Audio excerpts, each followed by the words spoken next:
What's up, everybody? Welcome into First Take. Thank you for being with us. Skip Bayless, Stephen A. Smith, Molly Karam. Gentlemen, what's the good word? He's back. Is he real or virtual? He's real. He's real. You're real again. I tried to tell you I would be here for you this weekend. Did I not say that? What a great week. I got to shake your hand for that. Thank you very much. Told you I would be here. Hello, Molly. How are you? We appreciate it. Good morning. Yes. Good morning. All right, guys. A lot to get into. Let's work. Coming up, Rex Ryan picks up ex-Jet IK and Impali to join his Buffalo Bills squad.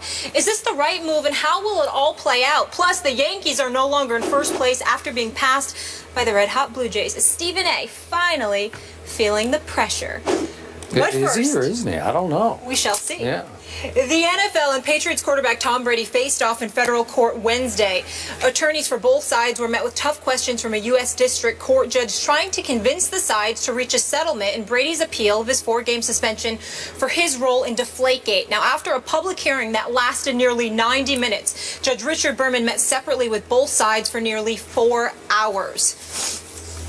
No settlement was reached, and Goodell, Brady, and their attorneys left the courthouse in Lower Manhattan with no comment. Both sides due in court again on August 19th. Earlier Wednesday, our Chris Mortensen reported the NFL wants Brady to accept the Wells report, which concluded that Brady was at least generally aware of rules violations surrounding the deflated footballs as a condition of settlement. Sources say Brady will not admit guilt as part of any deal. Skip, right now, who has the upper hand? Molly, Stephen A. Smith. I would say that Tom Brady is leading Roger Goodell at halftime, 21-7, with, of course, one more hearing scheduled for next week, next Wednesday, if it comes that far, if it gets that far. And Stephen A., I'm going to tell you what I've told you from the start. Roger Goodell is in trouble in this case. Now, of course, Judge Berman went out of his way yesterday, as we knew he would, to poke holes in both sides, to expose weaknesses in both cases, all in the spirit of trying to expedite a settlement here, to say, look, your case is weak there and your case is weak there.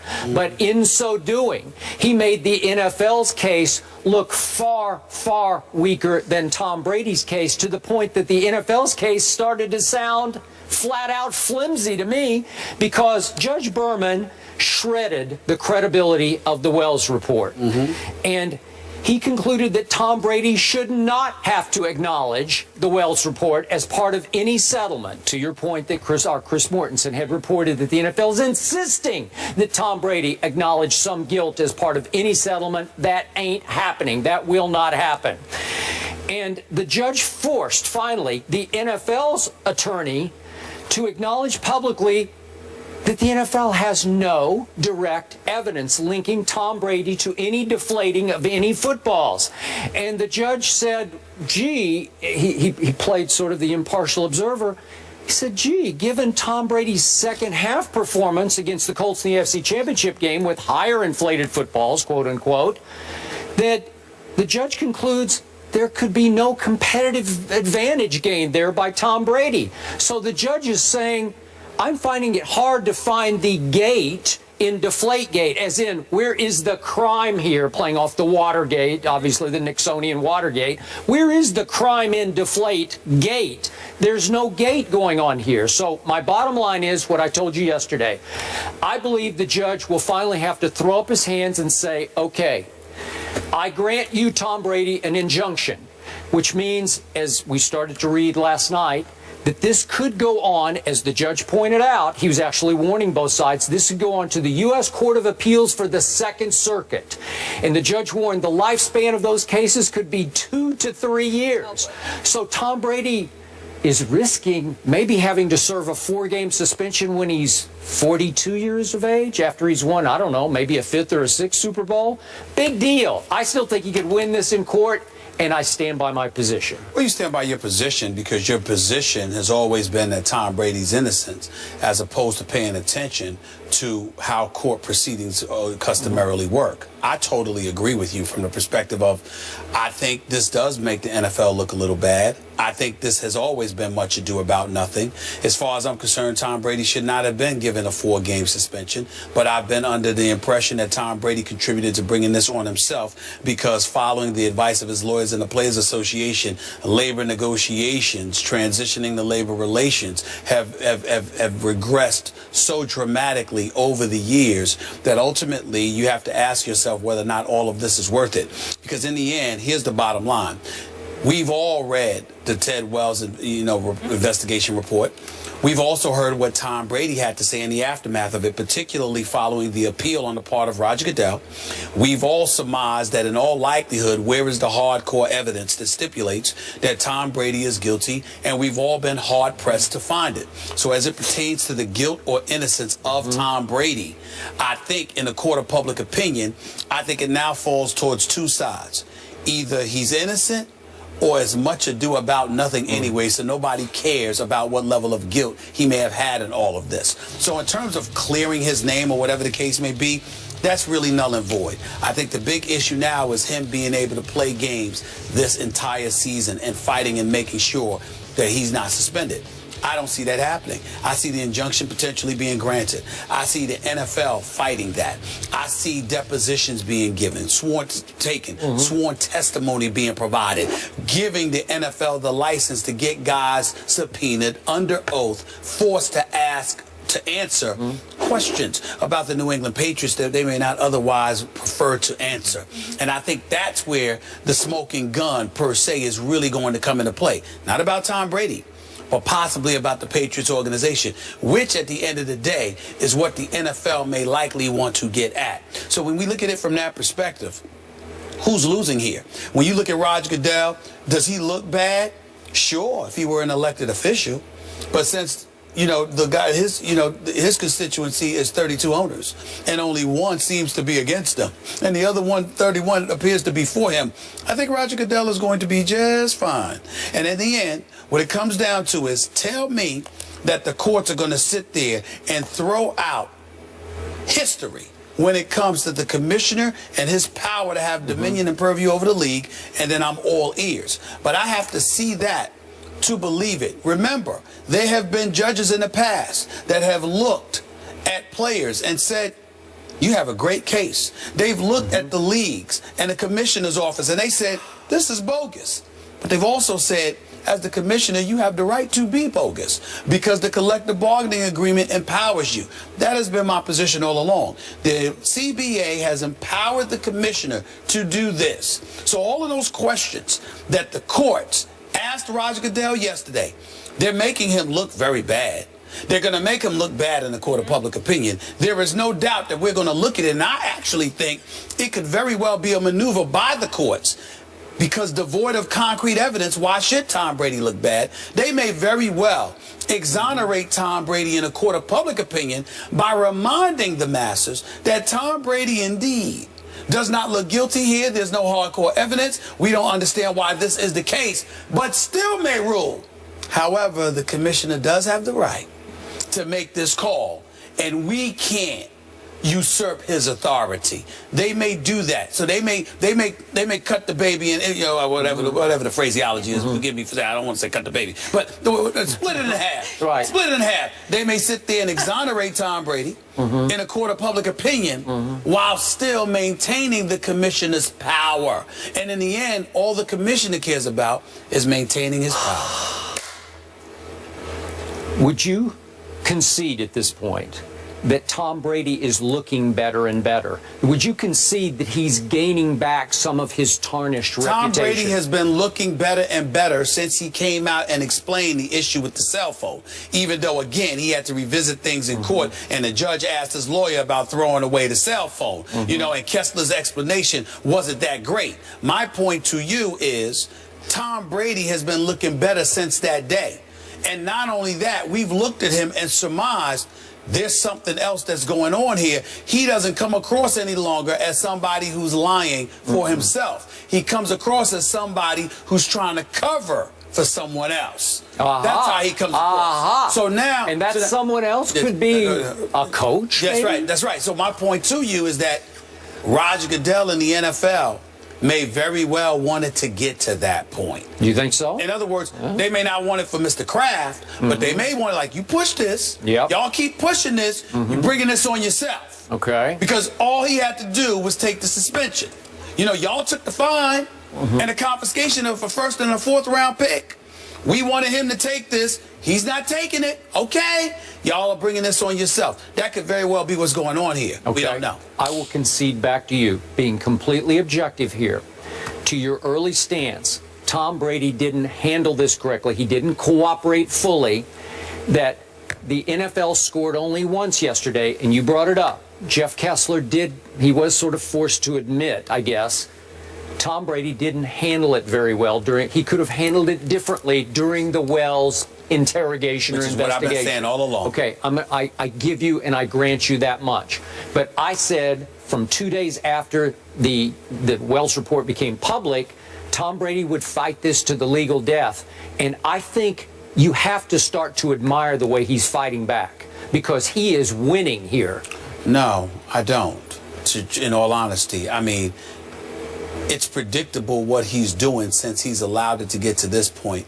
I think Tom Brady, for the most part, has been a puppet of his lawyers and of the Players Association. I think they've been his puppets. Well, I'm going to tell you why. Okay. I think about the 9 lawyers on each side that showed up. I think about the union dues that these players pay, how their pockets don't go nearly as deep as that of the NFL. And I'm thinking about DeMaurice Smith with Kessler and those lawyers and all those billable hours. That's what I'm looking at. And I'm saying to myself, all of that for this, when Tom Brady, we're talking about Tom Brady. We ain't talking about Geno Smith. We ain't talking about E.J. Manuel. We ain't talking about Matt Flynn or somebody. We're talking about Tom Brady. Commissioner, I'd like to come up to New York and have a talk with you. Can we go and talk about this? And handled it. It could have been handled. It didn't have to come to this. But their MO is to make everything into a legal issue. And because of that, you get everybody's back up and make this into far more of a fight than it should have ever been. Tom Brady had the cachet, the clout, the stature to handle this differently. And part of the reason that he has to fight like this is because he didn't handle it appropriately. I can't admire how he's fighting now when he put himself in a position to have to fight when it may not have come to that at all if he had handled it differently. Okay, but wasn't it clear to you from the start that Roger Goodell had picked on this golden boy quarterback to rebuild Rodgers' power and autonomy and credibility in the wake of the mishandling of Ray Rice and all the domestic No, because violence? I certainly don't believe that about Troy Vincent, and Troy Vincent felt the same way. I certainly don't believe that by a plethora of former and present NFL players who all felt the same way. We had Ryan Clark, who we all respect and continues to do an outstanding job for this network now that he's retired from football, just left the NFL last year and sit up here and said, to most of us, we've always looked at the Patriots as cheaters. We just looked at them but as was that at Tom Brady or at the head coach? See, you can't parse, you can't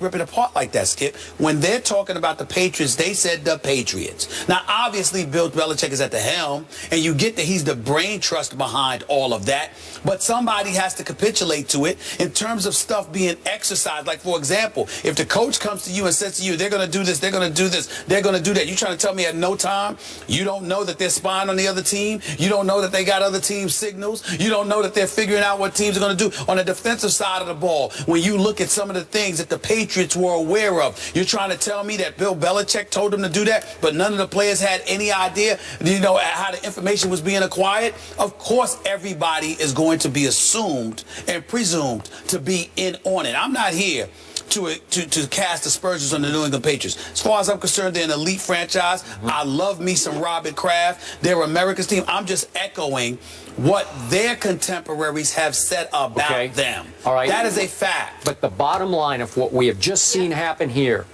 is that Tom Brady was convicted, widely convicted in the court of public opinion as a cheater and a liar. Right. And he is slowly unconvicting himself. Well, I don't Except that sketch. And let me Except for the let me sketch. be very That was clear. the only blow he took I don't yesterday. think he's slowly exonerating himself. I think he's already done it.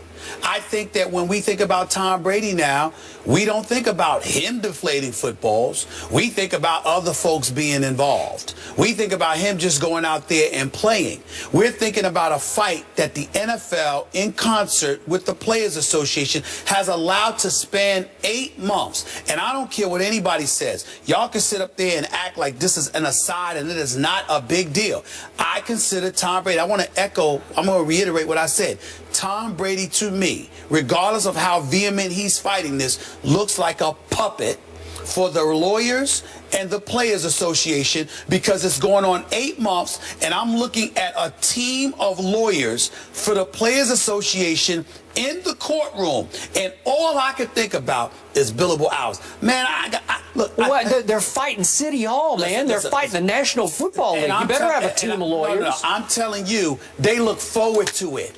Because they get paid. That's fine. They get paid. Well, see, you keep ignoring that. That's a big deal. The price of admission to do this, man. That's a problem. That's where your leadership comes into play. That's where labor relations come into play. Because we're talking about Tom Brady's reputation. Tom Brady is in a position where he now has to find himself fighting for his reputation. That fight was supposed to take place long before it got to this point.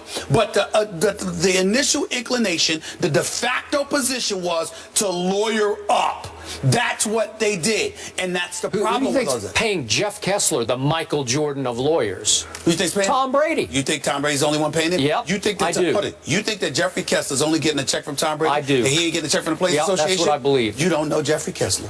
Jeffrey Kessler double dips better than most. All right. Okay? Well, I Jeffrey don't know Kessler that. This brother gets paid. I think Tom Brady went and got Jeff I would Kessler. love to see Jeffrey Kessler's bank account every single case. He deserves it. He earns it, man. Really? Yeah. Really? Listen, let me tell you something right now.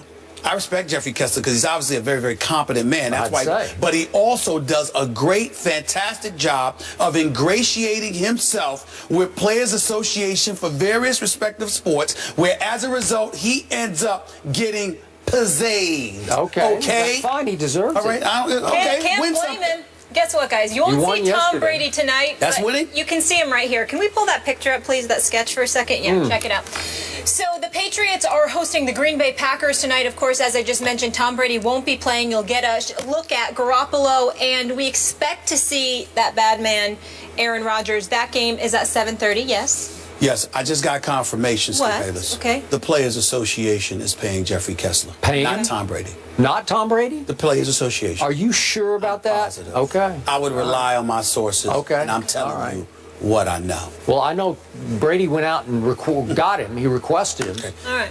Kessler's getting paid by the Players Association. All right. He always gets paid by a Players Association. Skip, when I watch the Patriots and Packers tonight, I'm going to watch preseason a whole different way now. I'm going to look for flashes and pops. He's selling preseason football. I'm watching, man. All right.